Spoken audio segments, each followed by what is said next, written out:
O casamento em Copacabana, o restaurante Lira brilhava com lustres de cristal e toalhas de mesa imaculadas. Yolanda Costa Ramalho estava sentada à mesa principal, sorrindo para os convidados e sentindo o vestido de seda apertar sua respiração. Não pelo corpete apertado, mas pela tensão que se acumulava na última semana. O casamento havia sido exatamente como a mãe de Yolanda o imaginara. Perfeito na forma, planejado nos mínimos detalhes. 200 convidados. Orquestra, champanhe francês. Tudo correto, tudo lindo, mas por algum motivo não alegre. Yolanda olhou furtivamente para Diego. Ele estava perto do bar, discutindo algo com amigos, gesticulando amplamente, rindo alto, confiante. Diego Ramalho sempre foi autoconfiante. Essa foi uma das qualidades que a atraiu inicialmente. Ele sabia o que queria e ia direto ao ponto. Ambicioso, focado, bem-sucedido. 31 anos, negócio próprio na área de logística, contatos nos círculos certos. Seu pai, Sérgio Costa, proprietário de uma grande construtora, inicialmente reagiu ao noivo com cautela.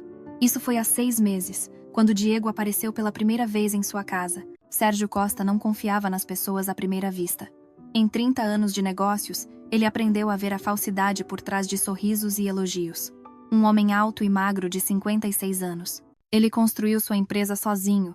Passou por todas as crises possíveis, e agora sua empresa era uma das mais confiáveis da região. De onde ele é? Perguntou o pai na época, após o primeiro jantar com Diego. De Natal, respondeu Yolanda. Mudou-se há 3 anos. Está desenvolvendo o negócio aqui. Desenvolvendo rápido, observou Sérgio. Rápido demais para alguém sem contatos. Mas Olívia Costa, a mãe de Yolanda, viu a situação de outra forma. Uma mulher de 52 anos com uma mente fria e calculista. Ela sempre pensava vários passos à frente. Olívia ajudava o marido nos negócios e seus conselhos salvaram a empresa do marido do fracasso em diversas ocasiões. Diego é promissor, disse ela calmamente. Yolanda já tem 28. Está na hora. Yolanda ficou em silêncio na época. Ela amava Diego, ou pensava que amava. Eles se conheceram por acaso em uma recepção de negócios de amigos em comum. Diego se destacou imediatamente da multidão. Confiante, carismático, com a habilidade de conduzir uma conversa de forma que o interlocutor se sentisse o centro do universo. Ele se aproximou dela com uma taça de champanhe e começou a falar sobre arte moderna, sobre uma exposição que ela mencionara casualmente em uma conversa com outra pessoa. Ele ouvia. De verdade, ouvia. Lembrava-se dos detalhes, fazia perguntas. Depois daquela noite, ele lhe escreveu no dia seguinte. Não imediatamente, discretamente, exatamente 24 horas depois, como se estivesse ponderando cada palavra. Convidou-a para jantar em um pequeno restaurante italiano onde, segundo ele, faziam a melhor pasta carbonara da cidade. E, de fato, a massa era magnífica, mas ainda melhor era a sua capacidade de criar uma atmosfera. Velas, música suave, conversa sobre tudo e nada. Diego dava flores, mas não as rosas banais da floricultura mais próxima. Ele trazia peônias brancas, as favoritas dela, que ela mencionara de passagem durante o segundo encontro. Enviava buquês para o trabalho com um bilhete. Que este dia seja tão lindo quanto você. As colegas invejavam. As amigas suspiravam. E Yolanda se sentia a heroína de um filme romântico. Ele a levava a restaurantes, sempre novos, cuidadosamente selecionados. Ora um local badalado com culinária autoral, ora um café aconchegante na cobertura com vista para o pôr do sol, ora uma antiga fazenda fora da cidade que servia pratos com receitas do século XIX. Diego sempre reservava as melhores mesas, sempre chegava na hora, sempre lembrava que Yolanda não comia frutos do mar e preferia vinho branco ao tinto. Ele era atencioso. Abria-lhe as portas. Oferecia-lhe o casaco. Segurava-a pelo cotovelo em degraus escorregadios. Ligava todas as noites para saber como tinha sido o dia. Interessava-se pelo trabalho dela, pela opinião dela, pelos planos dela. Pedia conselhos sobre pequenas coisas. Que gravata escolher para uma reunião, que presente comprar para a mãe no aniversário. E Yolanda se sentia necessária, importante, significativa. Ele falava as coisas certas, sobre valorizar a inteligência de uma mulher tanto quanto a beleza, sobre a família ser o mais importante na vida, sobre sonhar com uma casa cheia de risadas de crianças, sobre cafés da manhã juntos aos domingos, sobre viagens a 2. Ele pintava um quadro de um futuro ideal, e Yolanda se via naquele quadro. Após vários romances fracassados, um jovem era um filhinho da mamãe infantil. Outro atraiu com uma amiga dela. O terceiro simplesmente desapareceu após 6 meses de relacionamento sem explicações. A investida e a determinação de Diego pareciam um sopro de ar fresco. Ele sabia o que queria. Ele não jogava, não dava falsas esperanças, não perdia tempo. 3 meses após se conhecerem, ele a pediu em casamento, romanticamente na beira de um lago, com um anel em uma caixa de veludo e palavras de que ela era o amor de sua vida. E Yolanda disse sim, porque acreditava, porque queria acreditar, porque estava cansada de ficar sozinha. E ele também estava interessado nos negócios do pai dela, muito interessado. 3 meses antes, Sérgio havia transferido 25% das ações da empresa para Yolanda. Não por sentimentalismo, mas por praticidade. Yolanda havia se formado em economia. Trabalhou por 2 anos como analista financeira em um grande banco.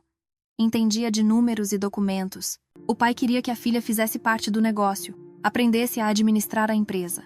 Você será coproprietária, disse ele na época. Mas não é um presente, é uma responsabilidade. E Yolanda aceitou o desafio. Ela mergulhou no trabalho, estudando contratos, encontrando-se com empreiteiros, entendendo cada detalhe. O pai estava satisfeito. Diego também estava satisfeito. Até demais. E Yolanda balançou a cabeça, afastando os pensamentos perturbadores. Hoje era o dia do casamento dela.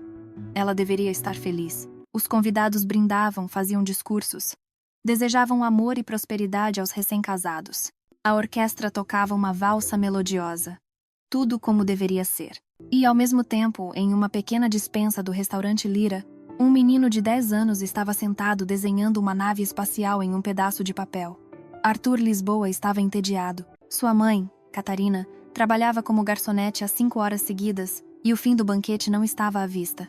Geralmente, Catarina não levava o filho para o trabalho, mas hoje houve um imprevisto. A avó ficou doente.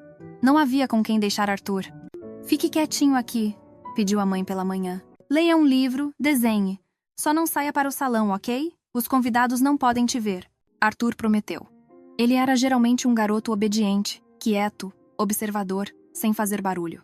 Na escola, era chamado de CDF, porque gostava de ler e raramente se envolvia em brigas no recreio. Os colegas o provocavam, mas Arthur não dava atenção. Ele tinha seus próprios interesses. Livros sobre o espaço, kits de construção, o computador. A mãe trabalhava como garçonete há 3 anos. Após o divórcio do pai de Arthur, o dinheiro estava sempre apertado e Catarina pegava todos os turnos que podia. Arthur entendia isso, embora tivesse apenas 10 anos. Ele via como a mãe ficava cansada, como contava cada centavo, como às vezes chorava à noite, pensando que ele estava dormindo. Hoje, estavam celebrando um casamento no restaurante. Arthur ouvia a música, as risadas dos convidados, o tilintar dos copos. Ficou curioso, mas se lembrava do aviso da mãe e permaneceu na despensa. Desenhou, leu uma história em quadrinhos de super-heróis, bebeu suco de caixinha, mas após 3 horas, sentiu vontade de ir ao banheiro. Arthur espiou para fora da despensa. O corredor estava vazio. Ele correu rapidamente para o banheiro de serviço, um pequeno cômodo com 3 cabines, no final do corredor, usado pelo pessoal. Entrou, fechou a porta da cabine e ouviu a porta do banheiro se abrir. Alguém adulto entrou. Os passos eram pesados, confiantes. Arthur congelou.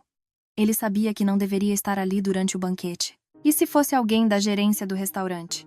E se a mãe fosse punida por ter levado o filho ao trabalho? Sim, estou sozinho. Soou uma voz masculina. Não se preocupe. Logo eu a pressiono. Arthur se levantou cautelosamente no vaso sanitário, encolhendo as pernas para que não fosse visível por baixo que a cabine estava ocupada. O coração batia forte de medo. O homem estava falando ao telefone. Arthur franziu a testa. A palavra pressiono soava estranha, quase ameaçadora. Ele não entendeu do que se tratava, mas algo no tom do interlocutor o alertou. O garoto instintivamente tateou o bolso da calça jeans em busca do seu celular, um smartphone barato que a mãe lhe comprara no aniversário do ano passado. Claro que vai dar certo, riu o homem. Direi que o negócio acabou sem a assinatura dela na procuração. Direi que os parceiros estão recusando investimentos, que os prazos estão apertados, que tudo está desmoronando. Ela vai assinar. Acredite, ela não resistirá quando me vir nervoso. A Yolanda é mole. Ela não aguenta ver o homem que ama sofrendo. Arthur não entendeu tudo, mas captou o essencial. Alguém ia enganar uma tal Yolanda, forçá-la a assinar algum papel, por meio de engano. Na escola, Arthur foi ensinado que enganar é errado. A mãe dizia o mesmo. E agora, um homem adulto estava calmamente planejando enganar alguém. Arthur ligou a câmera lentamente. As mãos tremiam. Ele levantou o braço com o celular acima da cabine, apenas 1 centímetro, e apontou a lente para o homem. Na tela, era visível o espelho acima da pia, e nele, o reflexo do homem, alto, em um terno caro, cabelo bem arrumado. O rosto era presunçoso, o sorriso predatório. Arthur segurou o celular. A imagem tremia, mas o rosto do homem no espelho estava claramente visível. O som estava sendo gravado bem. Escuta, tudo está indo conforme o planejado, continuou o estranho. Hoje é o registro. Amanhã voamos para as Maldivas. 2 semanas de lua de mel.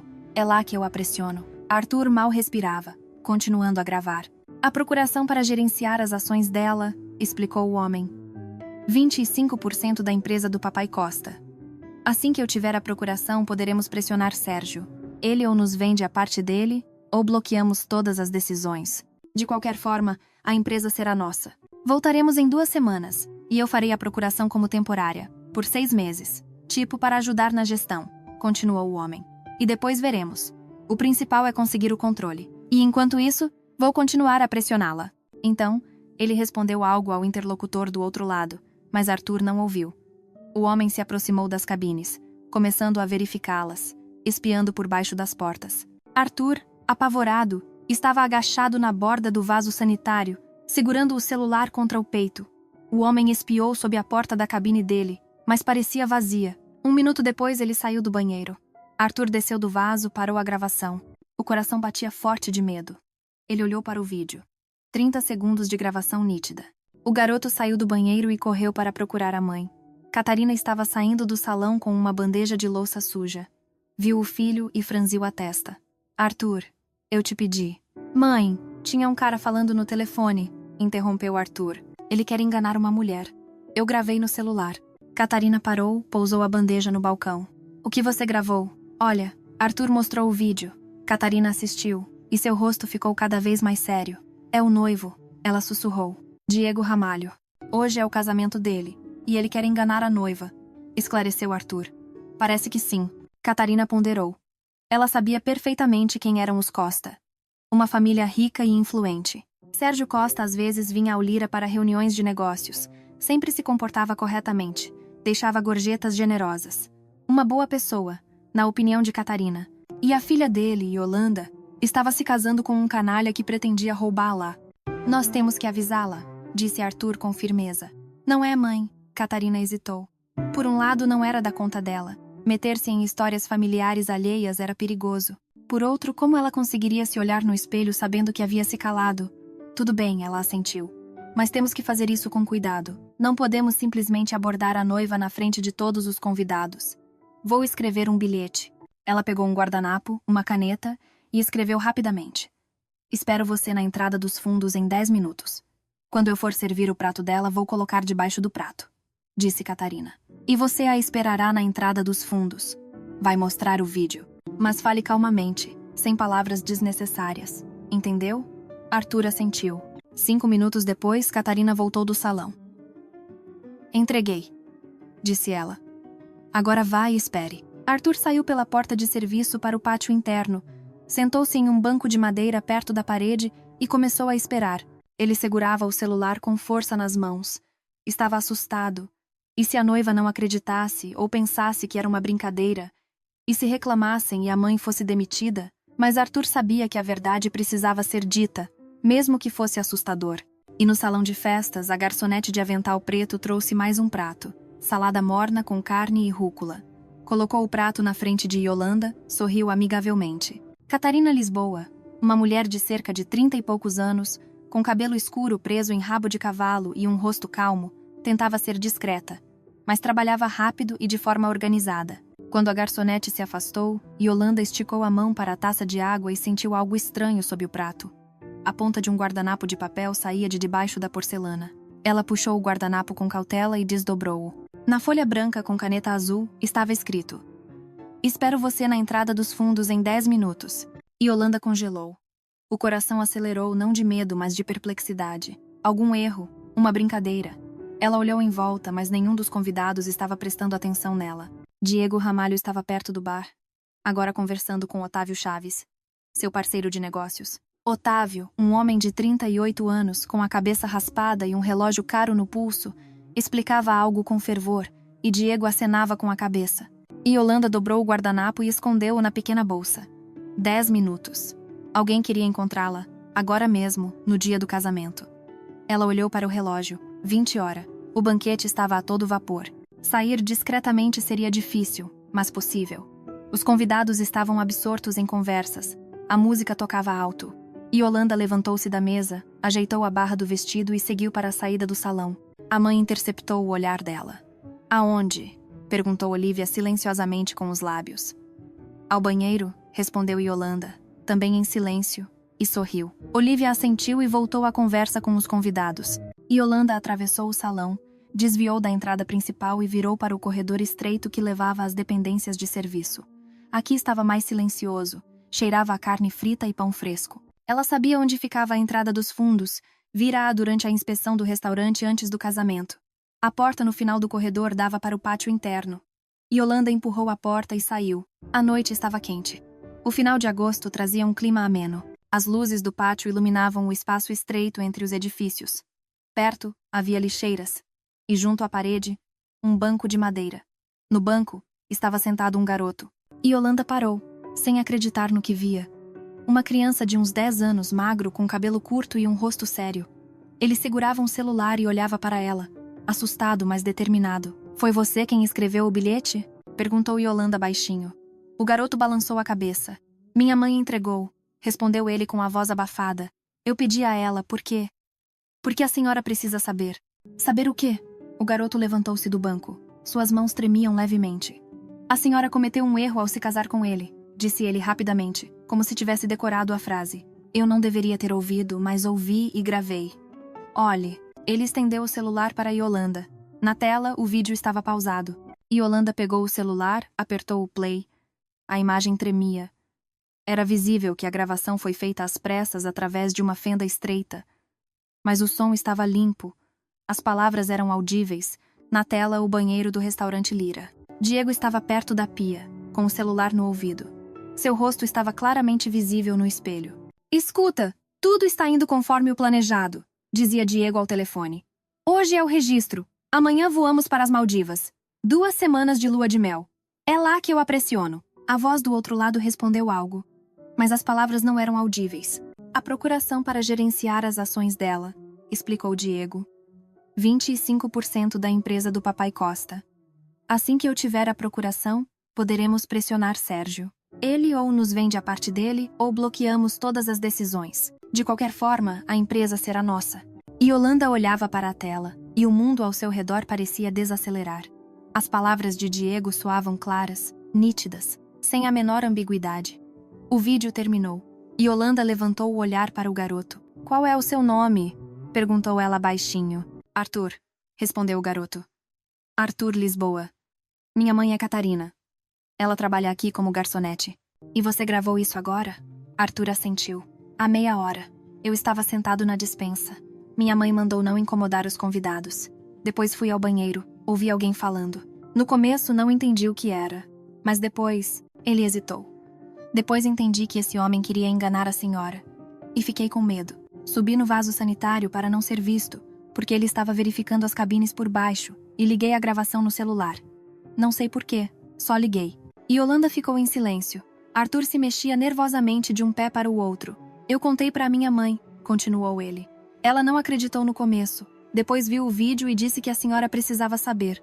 Mas não podíamos nos aproximar da senhora na frente de todos. Então minha mãe entregou o bilhete. Obrigada, Yolanda suspirou. Obrigada, Arthur. E agora, envie este vídeo para o meu celular. O garoto assentiu. Yolanda pegou o celular de Arthur e enviou o vídeo para si mesma por meio de um aplicativo de mensagens. Obrigada. Agora vá para sua mãe. O garoto se virou e rapidamente voltou para o restaurante pela porta de serviço. Sentiu um alívio. Ele tinha feito a coisa certa. Dito a verdade. Yolanda ficou sozinha. Ela olhou para o celular em suas mãos e sentiu tudo dentro de si se apertar em um nó apertado. Não lágrimas, não histeria. Uma raiva fria e clara. Então era isso. Era por isso que Diego a cortejava. Dava flores. Falava de amor. Era por isso que ele apressava o casamento quando ela queria esperar mais 6 meses. Era por isso que ele estava tão interessado nos assuntos da empresa, fazendo perguntas sobre ações, contratos, parceiros. Ele não a amava. Ele amava 25% das ações. Ela, como uma boba apaixonada, havia sido cega e surda, mas agora ela enxergava. Yolanda voltou para a porta, empurrou-a e entrou no corredor. Encontrou a mesma garçonete, Catarina Lisboa. Com licença, disse Yolanda baixinho. Posso lhe pedir um favor? Chame meu pai para a entrada dos fundos. Mas discretamente, sem chamar a atenção. Diga que é urgente. Catarina assentiu, sem fazer perguntas. Em seus olhos, havia compreensão.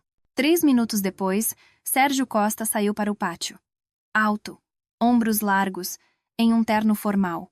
Seu rosto estava perturbado. O que aconteceu, filha? Perguntou ele. Yolanda estendeu-lhe o celular em silêncio. O pai pegou e assistiu ao vídeo. Seu rosto endureceu a cada segundo. Quando a gravação terminou, ele devolveu o celular à filha. Quem gravou? Um garoto, o filho da garçonete, ouviu a conversa no banheiro por acaso. Sérgio assentiu. Chamou Catarina novamente. Encontre minha esposa, por favor. Peça para ela vir aqui. 1 minuto depois, Olívia Costa apareceu. Elegante, composta, com uma calma fria no olhar. Ela olhou para o marido, para a filha, e imediatamente percebeu que algo estava errado. Assista, disse Sérgio, e mostrou o vídeo. Olívia assistiu em silêncio. Seu rosto não demonstrou emoção. Quando a gravação terminou, ela levantou os olhos para Yolanda. Você tem certeza de que é ele? Absolutamente, respondeu Yolanda. O rosto é visível, a voz dele. Não há dúvidas. Olívia assentiu. Estamos indo embora, disse Sérgio com firmeza. Agora mesmo. Sem explicações, sem cenas. Apenas vamos embora. Yolanda tirou o véu, leve, etéreo, bordado com pérolas, e o colocou no banco de madeira perto da parede. Depois, tirou a aliança do dedo e colocou-a ao lado. Vamos, disse ela. Os 3 saíram pela entrada dos fundos para a rua, onde o carro de Sérgio, um SUV preto, esperava.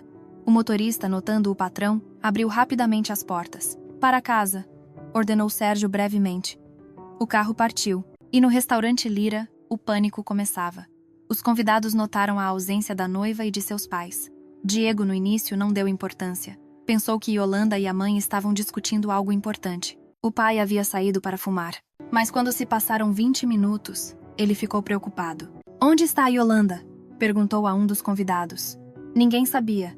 Diego percorreu todo o restaurante, espiou no banheiro, na despensa, até na cozinha. Yolanda não estava em lugar nenhum, nem os pais dela. Ele tentou ligar. Os celulares estavam mudos.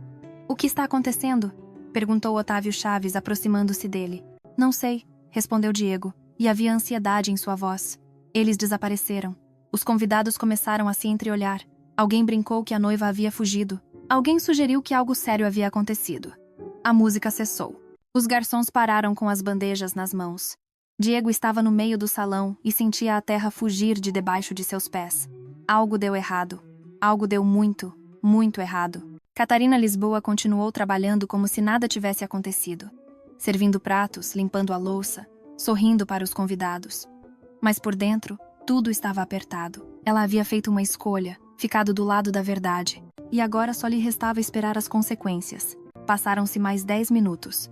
A agitação no salão aumentava. Os convidados cochichavam cada vez mais alto. Alguém discutia abertamente o estranho desaparecimento da noiva e de seus pais. Diego andava de um lado para o outro entre as mesas, tentando manter a aparência de calma, mas seu rosto ficava cada vez mais pálido. E de repente, uma das convidadas, uma mulher de meia-idade em um vestido bordô, que havia saído para fumar há cerca de 5 minutos, entrou no salão. Em suas mãos, ela segurava algo branco e brilhante. Catarina imediatamente reconheceu. Era o véu da noiva. A mulher olhou em volta confusa, sem saber a quem se dirigir com o achado. A noiva não estava ali.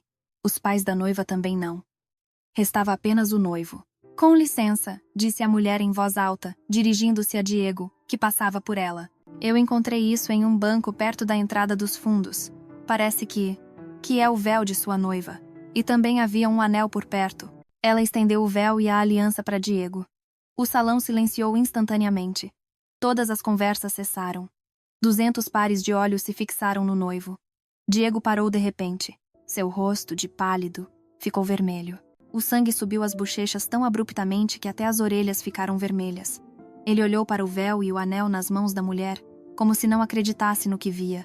O quê? De onde? Ele murmurou, ofegante. Eu disse, em um banco perto da entrada dos fundos, repetiu a mulher, ainda estendendo o achado. Diego arrancou o véu e o anel das mãos dela. Seus dedos tremiam. Ele desdobrou o véu, olhou para ele, depois para o anel. Eram definitivamente pertences de Yolanda. Ele mesmo escolheu aquele anel há 3 meses. Ele mesmo pagou uma quantia astronômica pelo véu na loja. Os convidados começaram a se entreolhar. Alguém ofegou. Alguém cobriu a boca com a mão.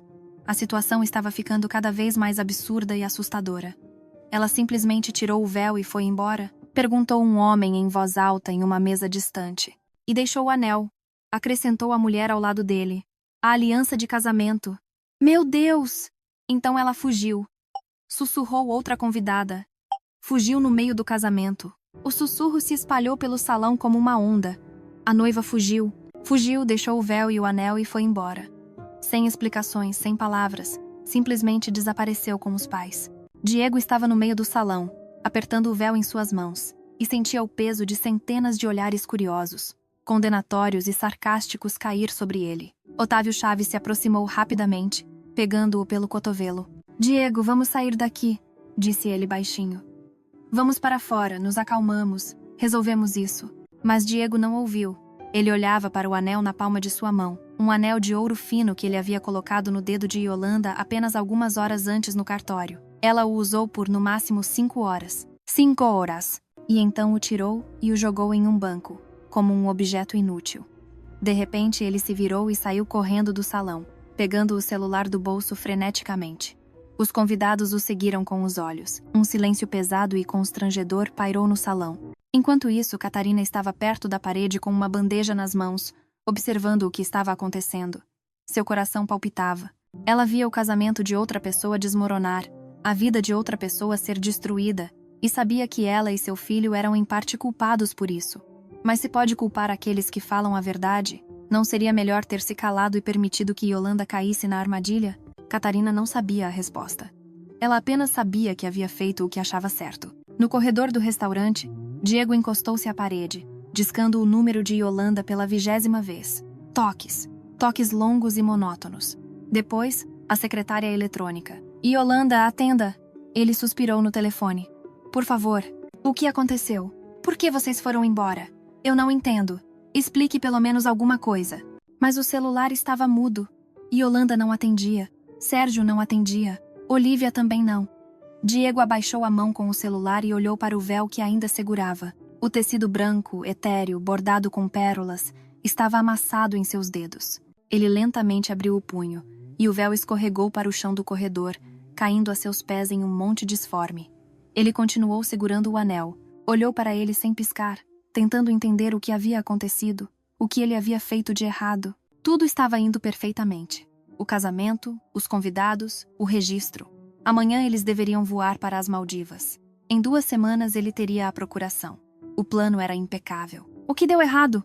Arthur voltou para a despensa e estava desenhando a nave espacial novamente. Mas agora, sua alma estava em paz. Ele sabia que hoje havia ajudado uma pessoa, mesmo que essa pessoa fosse completamente estranha para ele.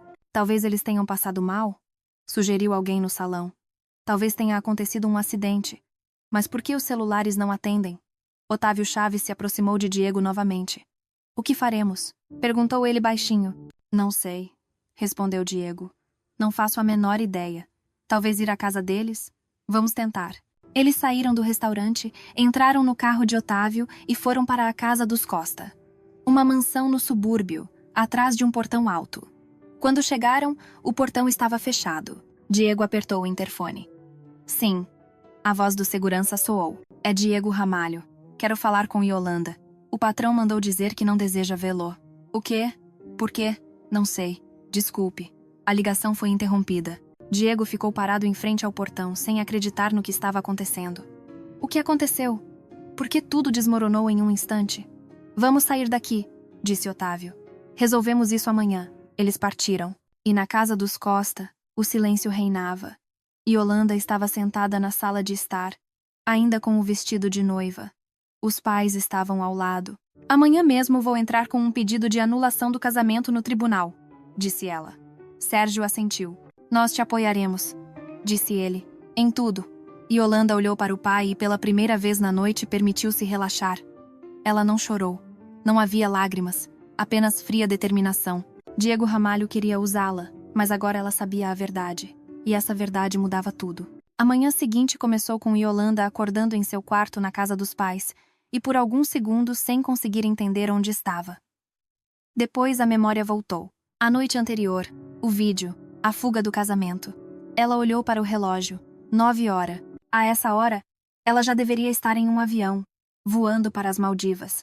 Em vez disso, Yolanda se levantou, tomou banho, vestiu jeans e uma camisa branca simples, sem roupas de noiva, sem ilusões. Os pais já estavam tomando café da manhã na cozinha. O pai lia o jornal, a mãe bebia café. Ambos pareciam calmos, compostos, como se não tivesse havido nenhuma catástrofe na véspera. Bom dia, disse Yolanda, sentando-se à mesa. Bom dia, respondeu Sérgio, sem tirar os olhos do jornal. Dormiu bem? Não muito. Entendo. Olívia serviu café para a filha, empurrou um prato com croissants. Você vai ao advogado hoje, disse ela suavemente. Eu já liguei para o Dr. Gustavo. Ele explicou tudo. Anular o casamento só é possível por meio de um tribunal, entrando com uma ação de dissolução do casamento devido à sua natureza fictícia. Como Diego se casou claramente por motivos interesseiros, e não por desejo de construir uma família, você tem todos os motivos. Quanto tempo isso vai levar? Perguntou Yolanda. Cerca de 2 meses, respondeu Sérgio. O tribunal deve analisar o caso, ouvir ambas as partes, examinar as provas. O vídeo que temos será o principal argumento. 2 meses, repetiu Yolanda. Então, formalmente, eu ainda estarei casada durante todo esse tempo? Formalmente, sim, assentiu Olívia. Mas na prática, o casamento já está morto. O principal é não se comunicar com Diego, não lhe dar nenhum motivo para manipulação. Eu não pretendo. Yolanda bebeu o café, mas não conseguia comer. Por dentro ainda havia um nó frio que dificultava a respiração. Não de tristeza, mas de humilhação. Como ela pôde não perceber? Como pôde acreditar em todas aquelas palavras sobre amor, sobre um futuro juntos? Não se culpe, disse Olívia, como se lesse seus pensamentos. Ele é um profissional. É difícil desmascarar pessoas assim imediatamente. Eu deveria ter percebido, respondeu Yolanda teimosamente. Ele estava muito interessado nos negócios. Perguntava muito sobre as ações, sobre os documentos. Interesse no trabalho da esposa é normal, argumentou Sérgio. Você não podia saber o que estava por trás disso. Mas Yolanda discordava. Ela repassava os últimos meses em sua memória, lembrava-se das conversas com Diego, de suas perguntas, de suas reações. Agora, tudo se encaixava em um quadro claro. Ele estava planejando isso desde o início.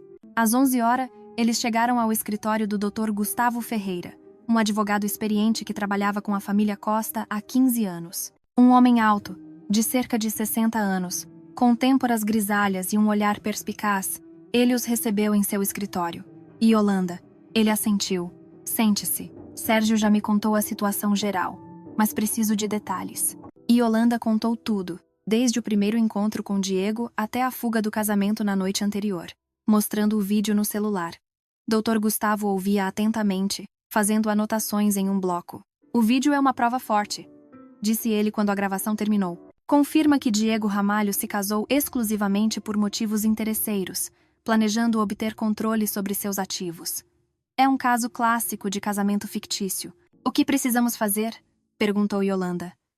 Entrar com uma ação de dissolução do casamento no tribunal, explicou o advogado. Citar como base o artigo 14 do Código Civil, a fictividade do casamento. Anexar a gravação do vídeo como prova. O tribunal marcará uma audiência, convocará ambas as partes. Diego vai se opor? Sem dúvida. Assentiu o Dr. Gustavo. Ele tentará provar que o casamento foi por amor, que o vídeo é uma montagem ou foi mal interpretado. Mas temos provas claras de suas palavras e intenções. Além disso, vocês não coabitaram nem por um dia após o registro do casamento, nem mantiveram vida conjugal. Isso também é um argumento a nosso favor. Quanto tempo levará o processo? Cerca de 2 meses, respondeu o advogado. Talvez um pouco mais, se Diego tentar protelar, apresentar contrações ou petições. Mas farei o possível para acelerar o processo. Certo. disse Yolanda. Comece a preparar os documentos. Eu prepararei a petição inicial, prometeu o Dr. Gustavo. Você só precisará assinar. Eles saíram do escritório. Sérgio pôs a mão no ombro da filha. Você está se segurando muito bem, disse ele. Só não quero gastar energia com lágrimas, respondeu Yolanda. Diego não merece. Sábia. Quando voltaram para casa, Diego Ramalho já estava esperando no portão. Ele estava parado perto de seu carro, um sedã preto caro, e parecia confuso. O rosto estava abatido. Aparentemente, a noite dele não foi melhor que a de Yolanda. Sérgio parou o carro em frente ao portão, mas não o abriu. Abaixou o vidro. O que você quer? Perguntou ele friamente. Eu preciso falar com Yolanda, respondeu Diego. Por favor, eu não entendo o que aconteceu. Você entende perfeitamente. Não, eu não faço ideia por que vocês fugiram do casamento. Por que não atendem às ligações?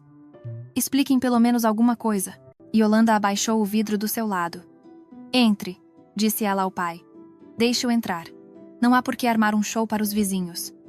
Sérgio franziu a testa, mas assentiu. O portão abriu, e eles entraram no pátio. Diego o seguiu. Na sala de estar, Olívia já esperava. Ela estava sentada em uma poltrona, olhando para Diego com uma curiosidade fria, como se estivesse estudando um espécime raro de inseto. Sente-se, convidou Sérgio, indicando o sofá. Diego sentou-se. Suas mãos tremiam. Eu exijo explicações. Ele começou. Nós estávamos casando, tudo estava normal. E de repente vocês desaparecem? Os convidados estão em choque, o restaurante inteiro em pânico, e eu não sei o que pensar. Você quer explicações? Perguntou Yolanda. Tudo bem. Ela pegou o celular, abriu o vídeo e estendeu-o para Diego. Assista. Diego pegou o celular, ligou a gravação. Seu rosto, inicialmente perplexo, empalideceu, depois ficou cinza. O vídeo acabou. Diego devolveu o celular. Isso é uma montagem. Ele gaguejou. Alguém falsificou o vídeo. Montagem? Sérgio riu. Sério? Seu rosto, sua voz, o banheiro do restaurante Lira. O que pode ser falsificado aqui? A tecnologia moderna permite muita coisa, exclamou Diego. É um vezes deepfake. Inteligência artificial. Alguém quer nos separar. Quem se beneficiaria com isso? Perguntou Olívia calmamente. Seus concorrentes? Alguém do negócio. Eles querem destruir nossa união para enfraquecer sua empresa. Nossa união? Perguntou Yolanda. Que união, Diego? Somos uma família, não parceiros de negócios. Exatamente. Por isso alguém quer nos separar. Sérgio se levantou, foi até o armário, pegou o laptop, abriu-o e ligou o mesmo vídeo na tela grande. Olhe atentamente, disse ele. Aqui está você na pia. Aqui está você falando ao telefone. Aqui está você verificando as cabines. Tudo isso aconteceu ontem à noite entre 20h e 20h30. Você estava no banheiro do restaurante exatamente nesse horário. Diego hesitou. Possivelmente. Não me lembro com certeza. Não se lembra? Surpreendeu-se Yolanda. Você não se lembra se estava no banheiro no seu próprio casamento? Eu estava, claro que estava, mas não disse essas palavras. Então, a montagem é só do áudio? Esclareceu Sérgio. E a imagem é real? Eu não sei. Talvez. Então, explique. Sérgio se inclinou sobre Diego. Por que no vídeo você está vestindo exatamente o terno que estava usando ontem? Por que o mesmo relógio no seu pulso? Por que o cabelo está igual? Diego ficou em silêncio. Você queria uma procuração para gerenciar as ações de Yolanda, continuou Sérgio duramente. Depois, através do seu parceiro, pressionar-me para que eu vendesse a empresa ou perdesse o controle. O plano é simples e eficaz. Se não fosse por um detalhe. Qual? Engasgou Diego. Você foi gravado, respondeu Yolanda. Completamente por acaso. Uma pessoa estava sentada na cabine do banheiro, ouviu sua conversa e ligou a câmera. Foi assim que tudo foi descoberto. Diego cobriu o rosto com as mãos. É um erro, ele murmurou. Eu não queria. Eu só estava pensando em voz alta. Pensando em voz alta. Olívia levantou uma sobrancelha. Uma formulação interessante. Eu amo a Yolanda. Diego se levantou bruscamente. Eu me casei com ela não por dinheiro. Não é verdade, disse Yolanda calmamente. Você se casou exatamente por dinheiro. Você apressou o casamento quando eu queria esperar. Você insistiu na lua de mel nas Maldivas, embora eu tivesse sugerido ficarmos na cidade. Você planejou cada passo, e eu acreditei em você. Diego ficou em silêncio, depois se levantou. Tudo bem, disse ele, e sua voz ficou mais firme. Suponhamos que eu tenha cometido um erro. Suponhamos que eu tenha dito uma bobagem, mas ainda estamos casados, oficialmente, e eu não vou dar o divórcio. Ninguém está te pedindo, respondeu Sérgio. E Yolanda entrará com uma ação judicial para dissolver o casamento com base em sua natureza fictícia. Tribunal. Diego riu. Isso levará meses, e muita coisa pode mudar nesse tempo. Nada vai mudar, disse Yolanda firmemente. Em 2 meses, o tribunal declarará nosso casamento inválido, e você não receberá absolutamente nada. Nem ações, nem procuração, nem controle sobre a empresa. Veremos, retrucou Diego. Veremos quem joga melhor. Sérgio deu um passo à frente. Mais uma palavra, e eu chamo a polícia, disse ele baixinho. Saia da minha casa. Diego olhou para os 3. Yolanda, Sérgio, Olívia. Uma fúria passou por seus olhos, mas ele se conteve. Vocês vão se arrepender. Ele finalmente conseguiu dizer. Todos vocês vão se arrepender. Ele se virou e saiu da casa. A porta do carro bateu, o motor rugiu. Diego se afastou, deixando para trás uma trilha de poeira. Yolanda afundou na poltrona. As mãos tremiam, não de medo, mas de tensão. Ele não vai desistir, disse Olívia. Pessoas assim precisam de vingança. E ele tem 2 meses para descobrir como nos atingir. Eu sei, respondeu Sérgio. Portanto, estaremos preparados. Vamos reforçar a segurança, verificar todos os documentos da empresa, alertar os parceiros. Se ele tentar agir através do negócio, devemos estar vigilantes. E se ele tentar agir através do tribunal? Perguntou Yolanda. Atrasar o processo, apresentar contrações? Dr. Gustavo dará conta, disse Olívia com confiança. Temos provas irrefutáveis, o vídeo com as próprias palavras dele. O tribunal estará do nosso lado. Yolanda assentiu. Ela entendia. À frente havia 2 meses de luta, 2 meses de espera, 2 meses durante os quais Diego tentaria se vingar. Mas ela estava pronta. Yolanda se levantou, foi até a janela. Do lado de fora, estendia-se o jardim bem cuidado, gramados verdes, alamedas. Bonito e tranquilo, mas ela sabia que a tranquilidade era enganosa. Diego não perdoaria a humilhação. Ele se vingaria. E esses 2 meses seriam um teste para toda a família. Ela se virou para os pais. O que quer que ele planeje, disse Yolanda firmemente. Nós vamos lidar com isso, juntos. Sérgio e Olívia se entreolharam e assentiram. A guerra estava apenas começando. Diego Ramalho estava sentado em seu escritório olhando para o céu cinzento pela janela. 3 semanas se passaram desde o fiasco do casamento, e cada dia era um tormento para ele. Ele perdeu a credibilidade perante amigos, parceiros, todos que sabiam de seus planos de se casar com a filha de Sérgio Costa. Os convidados se dispersaram naquela fatídica noite, cochichando e especulando. De manhã, os rumores se espalharam pela cidade. A noiva fugiu no meio do casamento. A família Costa desapareceu sem dar explicações. Diego foi feito de tolo. Ele tentou entrar em contato com Yolanda dezenas de vezes. Ligou, enviou mensagens, até foi novamente à casa dos Costa. Mas foi ignorado. A segurança não o deixava entrar. Os telefones não atendiam. Depois veio a intimação judicial. Diego atirou os documentos sobre a mesa e praguejou. Como ele pôde ser tão idiota? Como pôde não verificar se todas as cabines estavam vazias? Como? Quem estava lá no momento certo com o celular ligado? Azar. Puro e vil azar. Mas Diego Ramalho não estava acostumado a desistir. Se o caminho direto está fechado, é preciso buscar um desvio. Se Yolanda e sua família querem guerra, eles a terão. Otávio Chaves entrou no escritório. Otávio era parceiro de negócios de Diego há 4 anos. Juntos, eles trabalhavam com logística, transporte e serviços de armazenagem. O negócio trazia bons lucros, mas Diego sempre queria mais. A empresa Costa, isso sim era o verdadeiro prêmio. A maior construtora da região, contratos de bilhões, conexões no governo. Se Diego conseguisse obter controle, mesmo que sobre uma parte das ações, ele se tornaria um homem verdadeiramente influente. Mas agora esse plano havia desmoronado. E então recebeu a intimação? Perguntou Otávio, sentando-se na poltrona em frente. Recebi, respondeu Diego sombriamente. O tribunal é em 5 semanas. E Yolanda exigirá a dissolução do casamento e a anulação. E vão anular, assentiu Otávio. Com aquele vídeo, eles têm todas as cartas na manga. Eu sei. Então precisamos agir de outra forma. Diego levantou o olhar. O que você sugere? Otávio se inclinou para a frente, baixando a voz. Atacar o negócio deles, disse ele. Não diretamente, é claro, mas através da reputação. Se a empresa Costa for suspeita de irregularidades, fiscalizações, escândalos, seu valor cairá. Os parceiros começarão a se afastar. Sérgio será forçado a gastar tempo e dinheiro se defendendo, em vez de desenvolver o negócio. Que irregularidades? Perguntou Diego. A Costa está limpa. Eu verifiquei quando estava me preparando para o casamento. Limpa é um conceito relativo, riu Otávio. Qualquer negócio pode ser minado, se você se esforçar. O principal é criar um alvoroço de informações, espalhar rumores, apresentar denúncias anônimas à Receita Federal, à Procuradoria, à Vigilância Sanitária. Deixe-os investigar. Mesmo que não encontrem nada, a reputação será afetada, Diego ponderou. O plano era arriscado, mas eficaz. A empresa Costa trabalhava com grandes clientes governamentais. Qualquer fiscalização, qualquer suspeita poderia levar a atrasos em contratos, recusas em licitações, perda de confiança. E se descobrirem que as denúncias vieram de mim? Perguntou ele. Não vão descobrir, disse Otávio com confiança. Eu conheço pessoas que podem ajudar.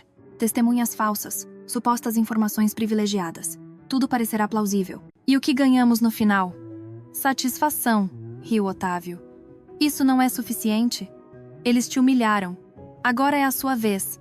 Diego assentiu. Vingança? Sim, ele queria vingança. Queria que Sérgio Costa se arrependesse de tê-lo expulsado. Queria que Yolanda entendesse que não se podia tratá-lo daquela forma.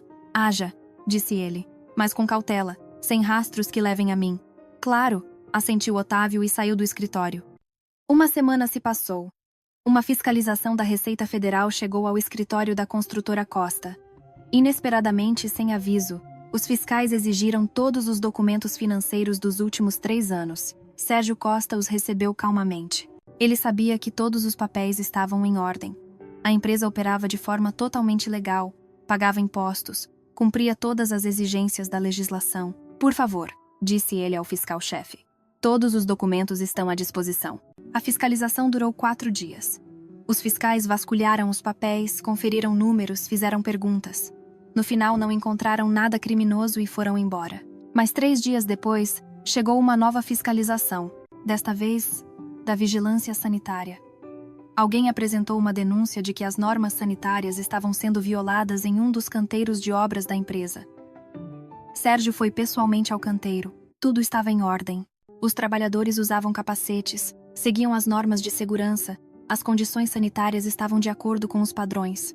Os fiscais fizeram um relatório e foram embora sem encontrar irregularidades. Mas na semana seguinte, chegou uma carta da Procuradoria. Uma denúncia anônima de que a construtora Costa estaria usando esquemas irregulares na obtenção de contratos governamentais. Sérgio estava sentado em seu escritório olhando para o mais recente pedido oficial. Olívia estava ao lado, lendo o documento por cima do ombro. É Diego, disse ela calmamente. Ele decidiu se vingar através do negócio.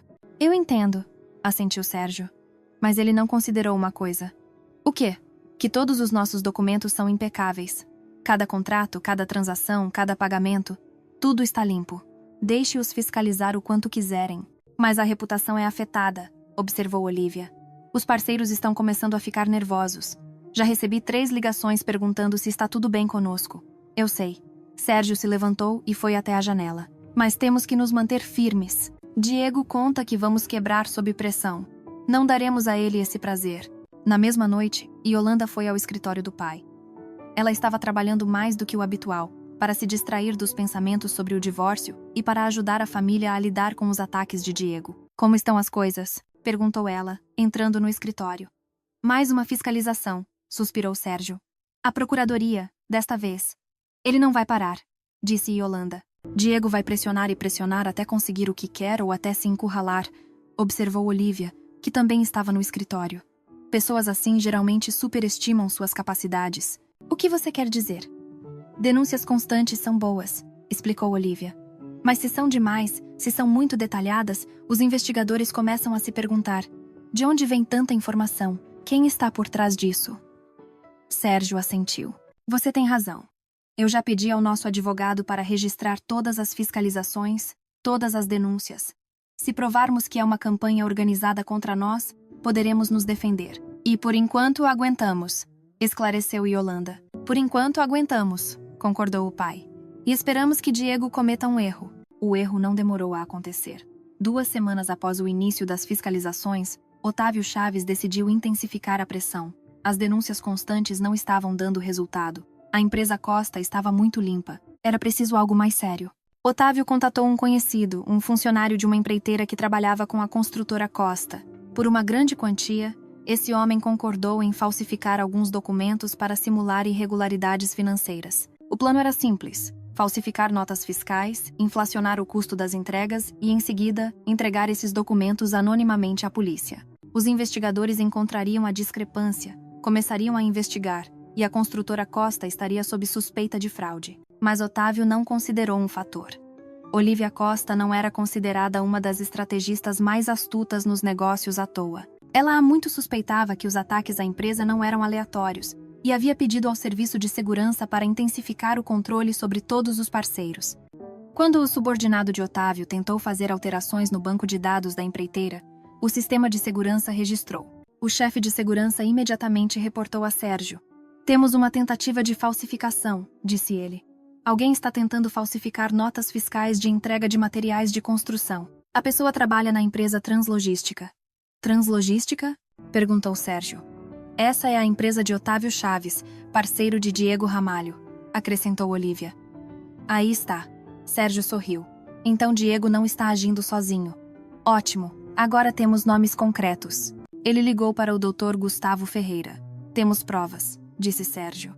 "Diego Ramalho e seu parceiro Otávio Chaves organizaram uma campanha contra nossa empresa. Tentativa de falsificação de documentos, denúncias anônimas, tudo leva a eles." "Excelente", respondeu o advogado. "Vou entrar em contato com as autoridades.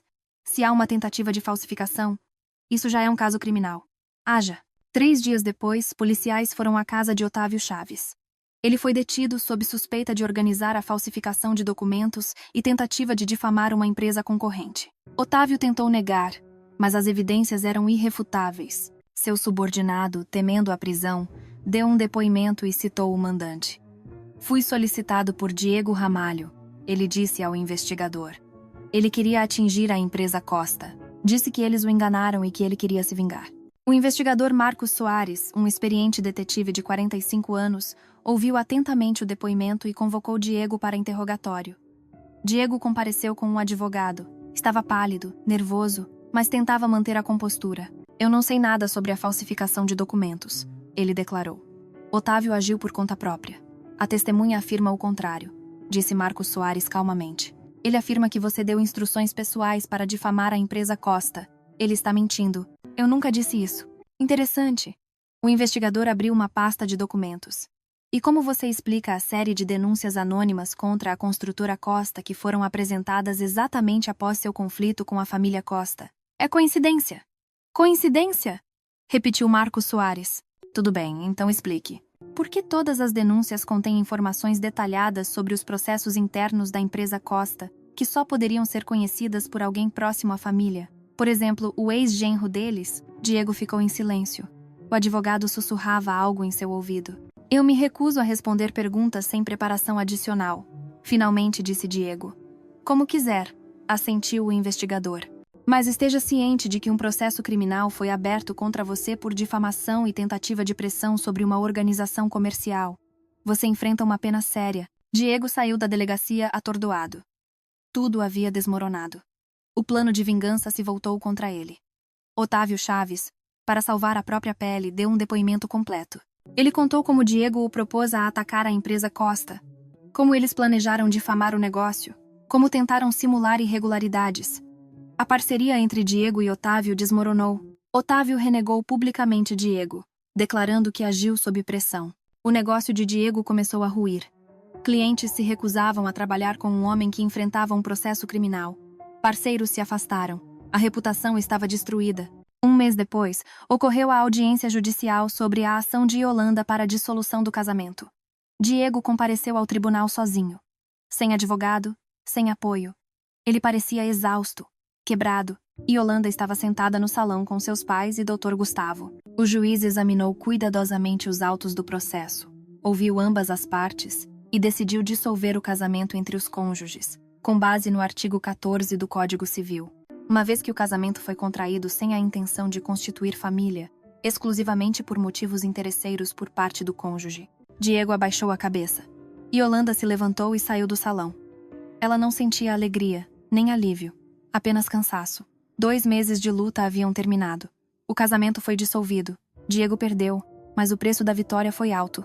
No dia seguinte, Yolanda estava na janela de seu escritório na construtora Costa, olhando para o panorama cinzento do outono da cidade. Formalmente, ela estava livre novamente, mas por dentro ainda havia um resíduo, um gosto desagradável de traição que não se dissipava com o tempo. Sobre a mesa havia documentos. Um novo contrato com uma grande construtora, planos de expansão da empresa, relatórios financeiros. Havia muito trabalho. Após todas as fiscalizações que Diego havia provocado, a empresa saiu limpa, e isso apenas fortaleceu sua reputação. Os parceiros que ficaram nervosos no auge do escândalo agora voltavam com ainda mais confiança. Como estão as coisas? Perguntou Sérgio, entrando no escritório da filha. Normal, respondeu Yolanda, virando-se. Estou terminando o relatório trimestral. Bom, o pai sentou-se na poltrona em frente à mesa dela. Sabe, estou orgulhoso de você. A forma como você lidou com essa situação. Nem todo homem adulto aguentaria tanta pressão. Eu não tive escolha, Yolanda deu de ombros. Ou quebrar, ou lutar. Eu escolhi o segundo. É por isso que você não é mais apenas coproprietária da empresa, disse Sérgio. Você é uma parceira de pleno direito. Em pé de igualdade comigo. Yolanda olhou para o pai surpresa. O que você quer dizer? Eu tomei uma decisão, explicou Sérgio. Vou aumentar sua participação na empresa para 40%. Você provou que pode não apenas trabalhar com documentos, mas também tomar decisões sérias em situações de crise. Isso é inestimável. Pai, sem objeções. O pai levantou a mão. Não é um presente. É um reconhecimento de seus méritos. Você mereceu isso. Yolanda assentiu, sentindo uma sensação calorosa de gratidão se espalhar por dentro. Não pelas ações, mas pela confiança. Bateram na porta. A secretária entrou. Sérgio, o Dr. Gustavo está aqui, disse ela. Diz que tem notícias importantes. Pode entrar, assentiu Sérgio. Dr. Gustavo Ferreira entrou no escritório. O advogado experiente que cuidava dos assuntos da família Costa há 15 anos parecia satisfeito. Ele cumprimentou, sentou-se e abriu a pasta de documentos. Tenho boas notícias sobre o caso Ramalho e Chaves, ele começou. Recebi informações. O caso está progredindo muito bem. A investigação reuniu provas suficientes. Falsificação de documentos, organização de campanha difamatória, tentativa de pressão sobre uma organização comercial. Tudo é confirmado por depoimentos de testemunhas e materiais. Qual a pena que eles enfrentam? Perguntou Yolanda. Chaves, se cooperar com a investigação, enfrenta até 3 anos em regime aberto, respondeu Dr. Gustavo. Ramalho, até 2 anos de prisão efetiva, além de uma multa pesada e proibição de exercer certos cargos por 5 anos. Mas o mais importante, a reputação de negócios deles está completamente destruída. Minhas fontes dizem que ninguém mais no meio empresarial vai querer trabalhar com eles. Então acabou, disse Sérgio. Em essência, sim, assentiu o advogado. Ramalho perdeu o negócio, o parceiro, a reputação. Sua empresa de logística já está à beira da falência. Os credores exigem o pagamento das dívidas. Os contratos são rescindidos um após o outro. Chaves o renegou publicamente, declarando à imprensa que agiu sob pressão e não sabia dos verdadeiros planos de Ramalho. Está salvando a própria pele como pode. A vingança se voltou contra eles, observou Yolanda. Eu diria que é a consequência, corrigiu o Dr. Gustavo.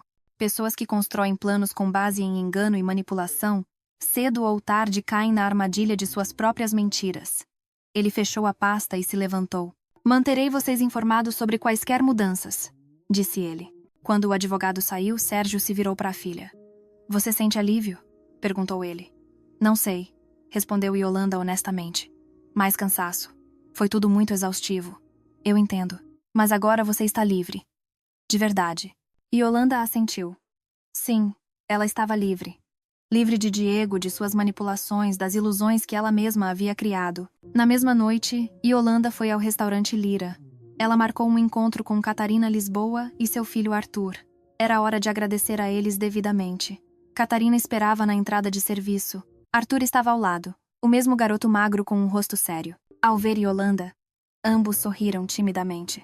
Olá, disse Yolanda, aproximando-se deles. Obrigada por concordarem em me encontrar. Olá, respondeu Catarina. Estamos felizes em vê-la. Yolanda se aproximou do garoto. Arthur, disse ela. Eu quero te agradecer. Você fez um ato muito corajoso. Você se arriscou para me avisar sobre o que estava acontecendo. Graças a você, eu soube a verdade a tempo. O garoto corou e abaixou os olhos. Eu só. Pensei que era errado, ele murmurou. Enganar alguém. Minha mãe me ensinou a falar a verdade. E você fez a coisa certa. Yolanda assentiu. Mesmo que estivesse com medo, mesmo que não soubesse se eu acreditaria em você ou não, você fez isso. Isso se chama coragem.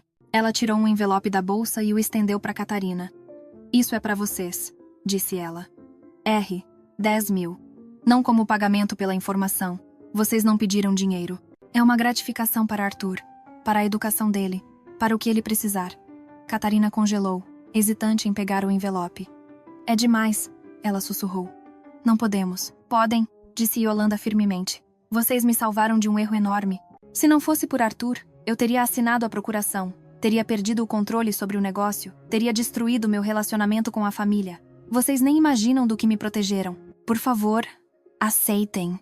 Catarina pegou o envelope lentamente. Seus olhos se encheram de lágrimas. Obrigada, ela suspirou. Obrigada, Yolanda. Eu que agradeço, respondeu Yolanda. E Arthur, lembre-se de uma coisa. Você fez um ato de adulto. Mesmo que não quisesse, mesmo que estivesse com medo, você escolheu a verdade em vez do silêncio. E isso é muito importante. Não perca essa qualidade quando crescer. O garoto assentiu, e pela primeira vez, um sorriso tímido apareceu em seu rosto. Yolanda se despediu deles e voltou para o carro. Sentiu-se mais leve por dentro. A dívida de gratidão havia sido paga. No escritório, ela continuou trabalhando no novo projeto.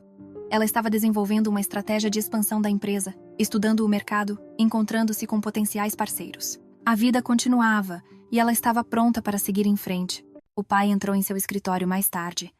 Como estão os progressos? Perguntou ele. Bem, respondeu Yolanda. Encontrei um empreiteiro promissor. Nos encontraremos amanhã para discutir os termos. Excelente, assentiu Sérgio. Sabe, eu olho para você e vejo uma pessoa diferente. Mais confiante, mais forte. As provações temperam. E Yolanda sorriu.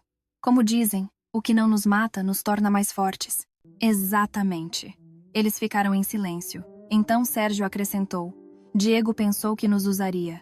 Mas no final ele se tornou vítima de sua própria ganância. E você cresceu com essa situação. Afinal, quem usou quem? Yolanda pensou. Ninguém usou ninguém, ela disse finalmente. Ele tentou me usar, mas não conseguiu. Eu não me vinguei. Eu simplesmente me protegi e no final ganhei uma lição que me fortaleceu. E ele ganhou uma lição que o destruiu. Cada um escolhe o seu caminho. Sérgio assentiu. Palavras sábias. À noite, Yolanda estava na janela do escritório que dava para a praça central da cidade. As luzes das vitrines brilhavam no crepúsculo. As pessoas apressavam-se em seus afazeres. A vida seguia seu curso, alheia aos pequenos dramas de indivíduos. Yolanda pensou nos últimos meses, no casamento que terminou em fuga, no vídeo gravado por um garoto de 10 anos, no tribunal, nas fiscalizações, na luta. Tudo isso parecia um pesadelo, mas esse pesadelo a ensinou muito. Ela entendeu que a confiança não é fraqueza, mas é preciso confiar de olhos abertos. Que o amor sem respeito é um som vazio, que às vezes a verdade vem dos lugares mais inesperados, e que fechar os olhos para ela é condenar-se ao desastre. O celular vibrou em seu bolso. Uma mensagem da mãe. Te espero para o jantar, filhinha. Yolanda sorriu. Respondeu. Chego logo, mamãe. Ela reuniu os documentos, desligou a luz e saiu do escritório. Pela frente estava a vida comum, o trabalho, a família, os planos para o futuro. Sem ilusões, sem falsidade, apenas a vida real,